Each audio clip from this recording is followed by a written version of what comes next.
शेतकरी मित्रांनो, तुम्ही कॅल्शियम आणि फॉस्फेट एकत्र घेताय का?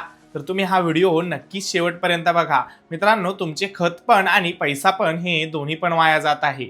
मित्रांनो, पहिली गोष्ट लक्षात घ्या, कॅल्शियम हे पिकासाठी अत्यंत महत्त्वाचे अन्नद्रव्य आहे. हे फळाची गुणवत्ता, मजबूती आणि पेशीभीतींना ताकद देण्याचे काम करते आणि फळगळ पण कमी करण्यास ही मदत करत असते. व दुसरीकडे फॉस्फरस हा मुळाच्या वाढीसाठी आणि फुलधारणेसाठी आणि ऊर्जा निर्मितीसाठी अत्यंत महत्त्वाचा घटक आहे. हे दोन्ही अन्नद्रव्य महत्त्वाचे असले तरी पण एकाच टाकीमध्ये मिसळल्यास समस्या निर्माण होते. अनेक शेतकरी कॅल्शियम, फॉस्फेट आणि सल्फेटयुक्त खतं हे फवारणी किंवा ड्रीपद्वारे एकत्र घेत असतात.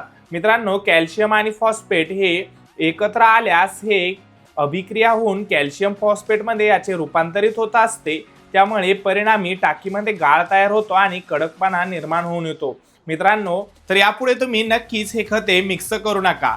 व मित्रांनो, अशीच नवनवीन माहिती जाणून घेण्यासाठी आपल्या चॅनलला लाईक, सबस्क्राईब, फॉलो नक्कीच करा. धन्यवाद.